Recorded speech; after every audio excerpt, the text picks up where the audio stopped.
there, Sajid. Nice to have you back. How are you doing today? Doing really great. Awesome. So today we're going to be doing your report of findings. So a few things that's going to include is going to be, we're going to go over your exam findings that we did last week, just kind of recap on that. We're going to talk about your x-ray findings because we took x-rays on you. And then we're also going to go over a care plan that is designed specifically for you to continue on or to get chiropractic care if you decide to do that. How's that sound? Sounds wonderful.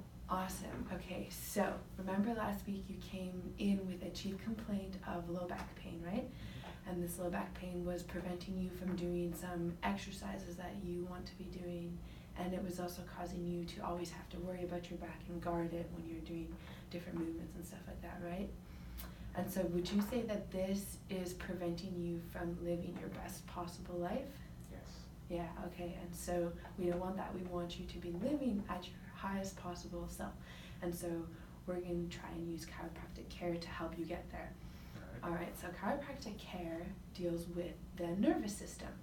And so the nervous system is pretty cool because it is the main communication system of your brain and your body, kind of like encompassing your whole self. And so we'll go over how that system kind of works. It's kind of like a sense and then respond or adapt system.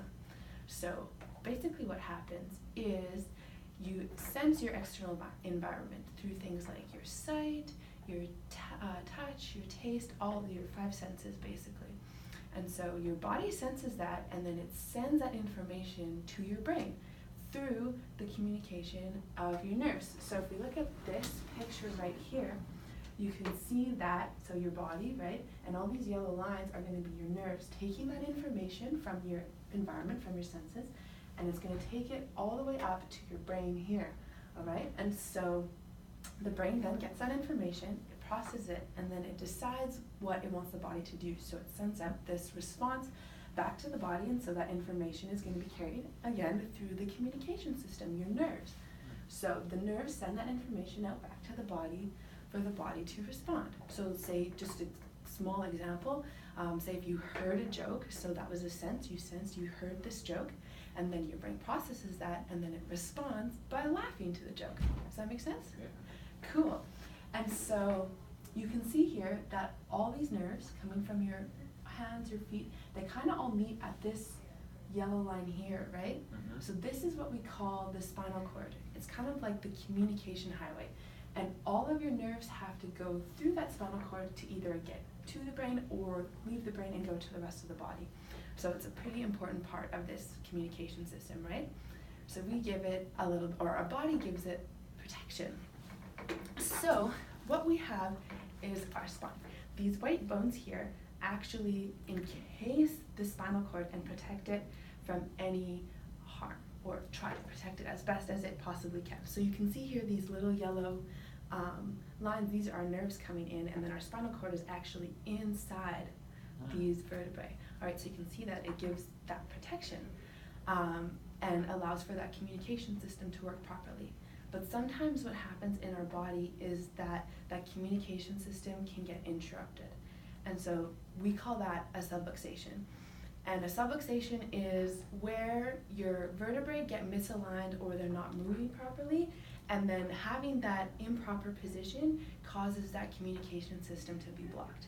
And so when that communication system is blocked or altered in any way, basically that connection, right, that the brain and the body has, that nerve system is that connection, it gets interrupted, and so either the brain is not getting accurate information and then it tells the body to do something wrong, or that brain isn't able to correctly give the body the proper information, so the body is not functioning how it should normally be.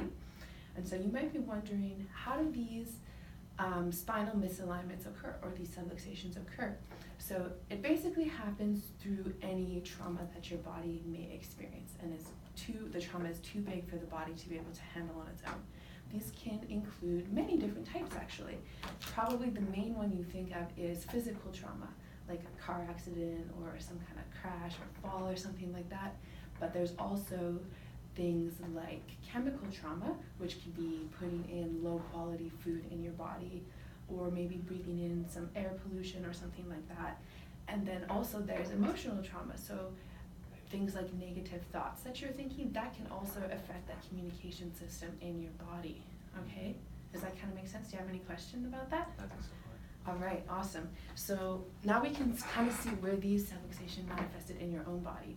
So when we did the exam on you, I had you laying down and I lifted your leg up, and that caused you to have pain in your low back, right? Mm-hmm. And then also I touched your back muscles, and you said there was some tender places, and we saw that the muscles were really, really tight.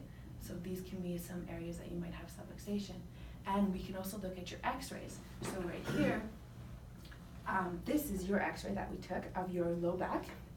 And then this is our normal x-ray right here. So we can see here that your curve, oh no, there we go. You can see that your curve right here, like so, and then this is the curve of the normal spine. So we can see that yours is much more increased than the normal spine here. And so that usually happens from having poor posture in our daily lives. And what happens with that poor posture is that it causes you to put more weight on the posterior aspect of your spine. And then also looking at this spine here, we can kind of see where is that spinal cord in relation to our vertebrae. We can see it's more on the posterior aspect. So you can see how being too much weight on that posterior aspect could cause some maybe irritation of the nerves and the communication system. And so we can actually see it manifest in where these posterior aspects right here are called your spinous processes. And they're actually almost touching, whereas here you can see there's lots of space.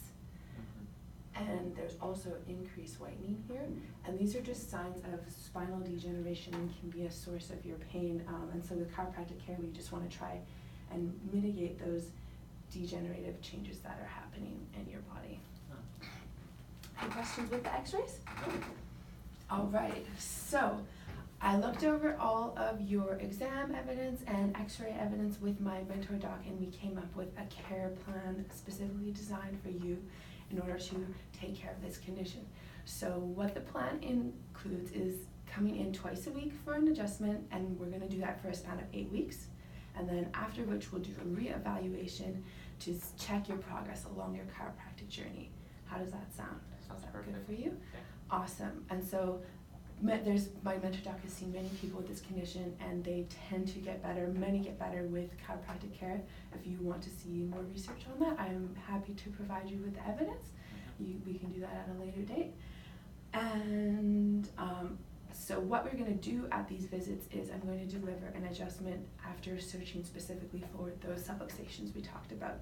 And so what the adjustment is going to do is going to restore proper alignment and motion to the vertebrae to then unblock that interruption that may have been occurring in the nervous system communication, so that your brain and body can better interact and communicate, so your body can function as a whole much better. But I do want to note that there is a couple things that might happen after your first adjustment. You might feel better immediately, but you might also feel worse or feel a little bit more stiff or sore. This is because probably you've had this poor posture for many, many years, and the spine has been used to being in that position, but then when I put it back into its normal position, you might be like feeling new muscles working or something like that. It's kind of like going to the gym after not going for a long time. You do your workout and you get really, really sore after because you haven't been working those muscles. The same thing kind of applies here. But if you do have any concerns or questions about how you're feeling after your first adjustment, please feel free to ask me any questions that you have. Awesome. So for some goals of care, what we want to accomplish with your chiropractic care. You came in with a pain of 3 out of 10. And so, of course, one of those goals is going to be to decrease your pain level. But I want you to know that that's not the only thing we want to focus on, because really your pain is just a signal that something is not quite right in your body. And so I'm so happy you're here listening to that message that you need to change something in your body so that you can function better. So another goal that we're going to have is that we want you to become a better functioning human being. We want you to be able to do all of the things that you've maybe not been able to do in the past because of your low back pain and worrying about guarding and protecting it, okay? And so This is not just going to be me helping you, it's going to be a team effort. All right, so I want you to take an active role also in your chiropractic care. And so what I'm going to do is I'm going to give you some exercises, and I'll get you a handout later. It's going to tell you exactly the exercises you need to do and how to do them. And there's actually even a video link, so if you want to watch the exercise being done, you can do that also. So I'm going to give these exercises to help strengthen your core and help give you a better foundation for your spine and your low back moving forward in your life. Sounds Awesome. Okay, and also some other things we want to address is that the adjustment basically just clears up that communication interruption in the body. But you can help your body by giving it the best possible environment that you can to help it heal. So that includes things like eating a good diet with fruits and vegetables, drinking lots of water, getting exercise, and getting lots of good quality rest and sleep. So taking an active role in your care helps your body to be able to heal itself. Any questions at this moment? No, I'm excited. Awesome. I'm so happy to have you here and start your chiropractic journey and work with you together to take care of this. Awesome. Thank you. Yes.